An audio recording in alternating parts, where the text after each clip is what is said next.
ছাড়েন না। আর পারছে না। একটু সাহায্য করো আমার জন্য। 22টা বছর পর পেলাম তোমায়। আহ উফ, আস্তে আস্তে তো দেও। এত জোরে দেও কেন, ব্যথা লাগছে। পারছি না আমি। আহ উফ, ওই ছাড় ও আজ আর একটু আহ উফ।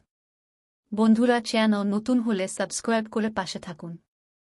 স্বামী বাসর ঘরে ঢুকে হালকা কাশি।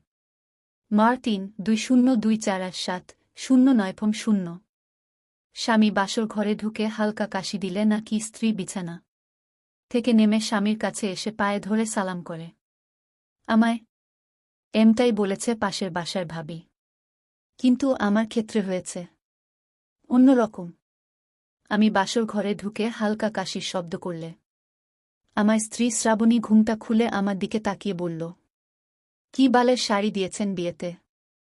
এত ওজন কেন? মনে হচ্ছে গা থেকে এখনই খুলে পড়ে যাবে। আমি অবাক হয়ে বলল, 8,000 টাকা দিয়ে বিয়ের শাড়িটা কিনেছি।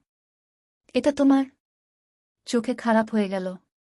শ্রাবণী আমার চেয়েও বেশি অবাক হয়ে বলল, আশ্চর্য।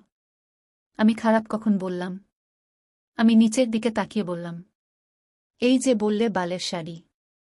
শ্রাবণী কিছুটা বিরক্ত হয়ে বলল, ছিঃ, আমি কখন এই কথা বললাম? বিয়েতে গান বাজনার আওয়াজ শুনে মনে হয় আপনার কানটা গেছে। তাড়াতাড়ি কানের ভালো একজন ডাক্তার দেখান। শ্রাবণী কাপড় পাল্টাতে ওয়াশরুমে গেল, আর আমি খাটে বসে মনে মনে ভাবলাম হয়তো আমি ভুল শুনেছি। পরের দিন আমি আর শ্রাবণী বসে টিভি দেখছি। এমন সময় বাবা আমাদের কাছে আসলে শ্রাবণী টিভির রিমোটটা রেখে মাথায় ঘোমটা দিয়ে বলল, বাবা, আপনি চা খাবেন? আমি চা খুব ভালো বানাতে পারি।